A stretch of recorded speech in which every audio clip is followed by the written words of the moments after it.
காங்கிரஸ் வெளியில தவேக்கையோட சேர்ந்துரும்னு சொல்றதும், என்டிஏல விஜய் வந்த உடனே நாங்க வலிமையாயிடுவோம்னு என்டிஏ கருதுகிறது, எங்களை கூப்பிடுகிறது அப்படின்னு சொல்றதும் உண்மையிலேயே நடந்ததா அப்படின்னு சந்தேகப்படுற அளவுக்கு இது எல்லாமே இட்டுக்கட்டப்பட்ட கதைகள். தங்களை எல்லா கட்சிகளும் மதிக்கின்றன, 2 கூட்டணிகள்லயே எங்களை மதிக்கின்றன, எங்களை நோக்கி வர்றதுக்கு தயாரா இருக்காங்கிற மாதிரி ஒரு கருத்தோட்டத்தை மக்கள் மத்தியில விதைக்கிறதுக்காக அவர்களே கிளப்பி விட்ட பொய்கள், புரளிகள் அப்படிங்கிறது இதுல இருந்து தெளிவாக தெரியுது.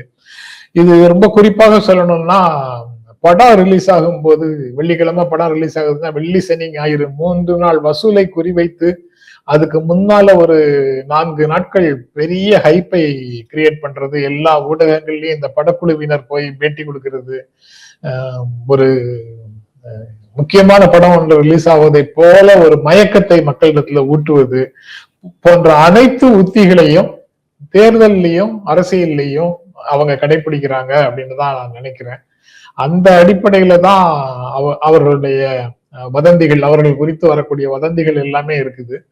மற்றபடி அவர் வரும்போது அவருடைய ரசிகர்கள் கூட்டமாக வராங்களாமா? வர்றாங்க. அவர்களுடைய ரசிகர்கள் மட்டுமே அவருக்கு தேர்தல் வெற்றியை கொடுக்கக்கூடிய அளவுக்கு வலிமை பெற்றவர்கள் இல்லை என்ற உண்மை அவர்களுக்கு தேர்தலுக்கு பிறகு கிடைக்கும். பொதுமக்களிடத்துல அவரால் பெரிய அளவுல உள்ள போக முடியல. அவருடைய ரசிகர்கள் ஒவ்வொரு வீட்லயும் இருக்காங்க, அவங்க தன்னுடைய பெற்றோரை கொண்டு சேர்த்துருவாங்கன்னு ஒரு கருத்தை அவங்க சொல்லிட்டு இருக்கிறாங்க.